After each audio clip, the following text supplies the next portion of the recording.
বিরতির পর স্বাগত। আগরতলা শহর স্মার্ট সিটি হয়েছে। আগরতলা শহরে বিভিন্ন বিষয়, বিভিন্ন জিনিসের পরিবর্তন এসেছে, পাল্টে গেছে অনেক কিছুই। শহর জুড়ে এখন পোস্টে দাঁড়িয়ে যানবাহন নিয়ন্ত্রণ করতে দেখা যায় না ট্রাফিক বাবুদের। আধুনিকতার যুগে লাগানো হয়েছে বৈদ্যুতিক সিগন্যাল বাতি। একটা সময় ছিল যখন শহরের ট্রাফিক সামলাতেন ট্রাফিক বাবুরাই, এখন অনেকটাই কম দেখা যায় তাদের। সিসি ক্যামেরার মাধ্যমে কে আইন ভাঙলো তা এখন ঘরে বসেই দেখতে পায় এবং জরিমানাও ধার্য করা যায়। তবে যে কয়েকজন দীর্ঘদিন ধরে ঘাম ঝরিয়ে শহরের যানজট নিয়ন্ত্রণ করে চলছে, তার মধ্যে একজন হচ্ছে এই সবিতা পাল, যাকে আপনারা টিভি স্ক্রিনে দেখতে পাচ্ছেন। ওনাকে হয়তো আগরতলাবাসী সকলেই চেনেন। লাঠি হাতে সকাল থেকে যানবাহন নিয়ন্ত্রণে ওনাকে রাস্তায় সদা ব্যস্ত দেখা যায়। বর্তমানে পোস্ট অফিস চৌমুহনীতে ওনাকে দেখা যায় ডিউটি করতে। সকাল থেকে সকালে কিছু সময় শহরে যানজট মুক্ত রাখতে ই রিক্সা, পোস্ট অফিস চৌমুহনী থেকে কামান চৌমুহনী পর্যন্ত চলাচলে যে নিষেধাজ্ঞা জারি রয়েছে সেই বিষয়টা তিনি গুরুত্ব সহকারে দেখে থাকেন। কিন্তু অনেকেই সেই আইন না মেনে চলে যেতে চায় দ্রুত গতিতে, কিন্তু সবিতা দেবী সদা ব্যস্ত হয়ে থেকে তাদেরকে নিয়ন্ত্রণ করে চলেছে। যানজট মুক্ত করতে সচেষ্ট থাকে যতক্ষণ ওনার ডিউটি থাকে ততক্ষণই। সদাই ব্যস্ত তিনি। কাজে নেই কোনো ধরনের গাফিলতি। কোনো ই রিক্সা হোক বা অন্য কোনো যানবাহন আইন না মেনে বেরিয়ে গেলে পেছনে পেছনে লাঠি হাতে তেড়ে যান তিনি, এবং কেন আইন অমান্য করলেন কৈফিয়ত তলব করেন। অনেকটা যেন স্কুলের দিদিমণির মতো রোদ বৃষ্টি উপেক্ষা করে উনি 12 মাস চালিয়ে যাচ্ছেন ওনার এই ডিউটি। নেই কোনো আক্ষেপ, তবে হ্যাঁ, আক্ষেপ হয়তো বা ওনার নাও থাকতে পারে। সেই অর্থে যে পরিমাণ পরিশ্রম করেন তিনি, মাসের শেষে সেই পরিমাণ মাসোয়ারাও জুটে না ওনার কপালে। লাঠি হাতে ট্রাফিকের ডিউটি করলেও উনি বাস্তবে একজন হোমগার্ড কর্মী।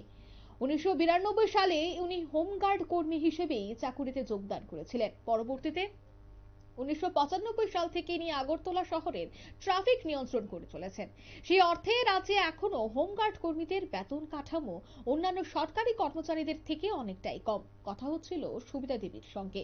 কথা প্রসঙ্গে উনি বলেন, দীর্ঘদিন ধরেই কাজ করে চলেছেন তিনি সততার সাথে। রাজ্যে নতুন সরকার গঠন হবার পর তিনি বেতন অনেকটাই বৃদ্ধি করেছে বলে উপকার হয়েছে। তবু যদি তাদের নিয়মিত করা হয় তাহলে আরো একটু তিনি খুশি হবেন। হয়তোবা আর বেশি দিন ওনাকে রাস্তায় দেখা যাবে না, কারণ চাকরির শয়নে চলে এসেছে তিনি। তবে যানবাহন চালকরা, বিশেষ করে রিক্সা চালকেরা ওনার কথা নিশ্চয়ই মনে রাখবে। রাজ্যে ঘটা করে পালন করা হয় আন্তর্জাতিক নারী দিবস, কিন্তু বঞ্চিতই থেকে যায় সবিতা দেবীর মতো এই নারীরা।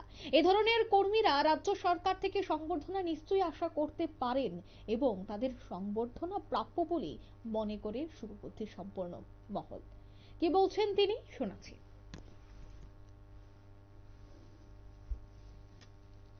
আমি 92 থেকে চাকরি পাইছি।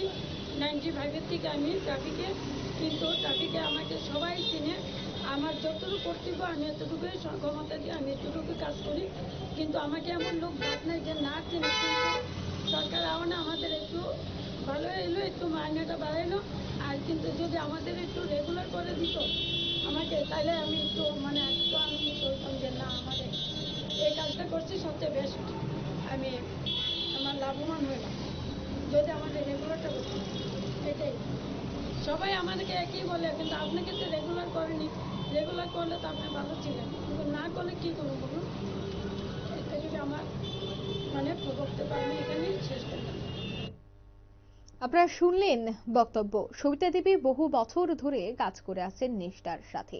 তবে একটাই আক্ষেপ, বর্তমান সরকার আসার পর বেতন বৃদ্ধি হলেও নিয়মিতকরণ করা হয়নি।